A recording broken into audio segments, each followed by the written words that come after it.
Hi, and welcome back to Fan to Flame Dates. On this date, we're going to start exploring the second season of marriage, realistic love, years 3 to 7. And that's pretty much what it is, realistic. The rose-colored glasses come off. Couples start to see what real life is going to look like. Routines get set in, and, you know, some expectations are readjusted and evaluated.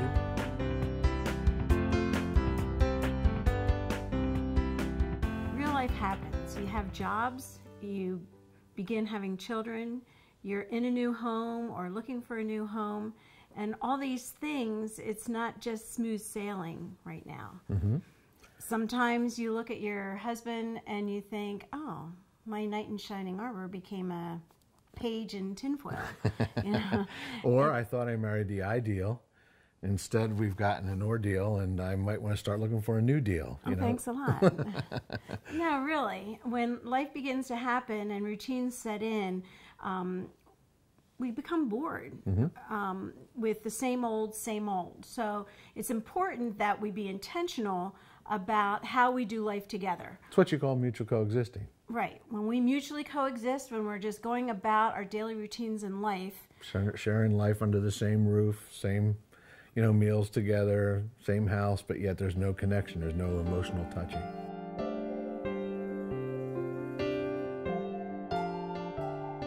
Complacency is when you just start to coast into things, you don't care so much anymore, you're just going with the tide, going with it, no emotion, no initiative, no intentionality. You're just kind of like a little boat floating on the water with no power, with no sail, just going wherever it is life takes you. Complacent couple would be a couple that comes home after work and falls into a pretty regular routine of maybe just eating together and then going out to the sofa, sitting down and watching TV from 7 o'clock to 11 o'clock. And then calling it a night. But that's complacent. I mean, We're not doing anything. It's just become a routine that we do. It doesn't require any effort, energy. It's sameness. It's Groundhog Day. We do the same thing day after day after day after day. Mm-hmm. Mm-hmm. And that's why we get bored with our marriage. I mean, when we were dating and courting, we were doing all kinds of things together and spending time, and there's intentionality, and we look forward to it. Now we're looking for really a respite, an oasis from the busyness of life and maybe even each other sometimes. So we need to be careful about that mutual coexisting. And we're thinking that the honeymoon was going to last forever and forever, and whoops, okay. It's over. Not so much. So we have to readjust what our expectations are in that area too, which is something that is a glue that keeps us together. But we need to go back and reevaluate our commitment. That we've made a pledge, we made a promise, we've built it on some of those fun romantic feelings. We don't want to let them go. We need to work intentionally at keeping to nurture those. But understand that, you know, life is going to be what life brings, and we have to stay committed to each other to work through those challenging times when they pop up on our radar screen.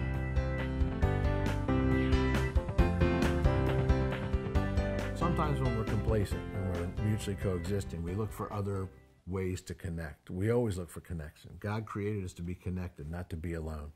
So couples can even be lonely when they're together if they don't work on connecting. So sometimes if complacency sets in, we can begin to connect with old friends on Facebook, and maybe it's old boyfriends or girlfriends. And it's intriguing, and you want to explore a little further, and one thing leads to another. And when you see your spouse on Facebook or you see them on their phone all the time, you're wondering, oh my goodness, what's he doing? I'm doubting whether he's going to be committed to me or whether he has some interest someplace else. So how do we begin to address these issues of complacency, coexistence, and doubts, and things that enter into this realistic season in our marriage? One thing is, I know for Bruce and I, there was just never a thought in our mind about the fact that our marriage wouldn't work. So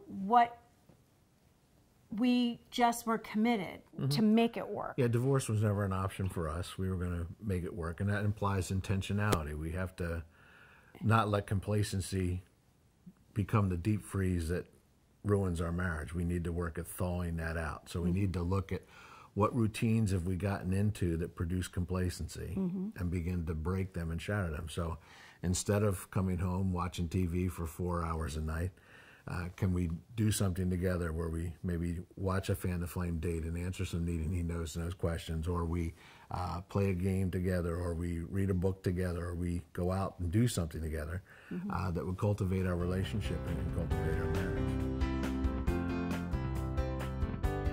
One of the ways we can build accountability online is to maybe share our social media accounts. So, for example, our son and daughter-in-law have a common Facebook account, have same password, so they see who's friending who, they see what comments have been posted on there, so they can have some spousal accountability. Another way to do that is to get involved with another group of couples who are interested in combating complacency and say, let's work together to build our marriage. And maybe we set something up where we have a book club, where we have a common date night where we all go out together and do something fun. There are a number of ways that we can cultivate that. And when kids come into play, and we'll talk about that on a future date, I mean, that does hamper this ability. I mean, that adds another layer of routine to our lives that we need to break through. Right. So we've just gotten done talking about the first task that needs to be accomplished during the season of realistic love, combating the complacency, dealing with the doubt. So we put together some need and need, knows to knows questions. Pause the tape right here. Sit down and talk about complacency and doubt within your own marriage.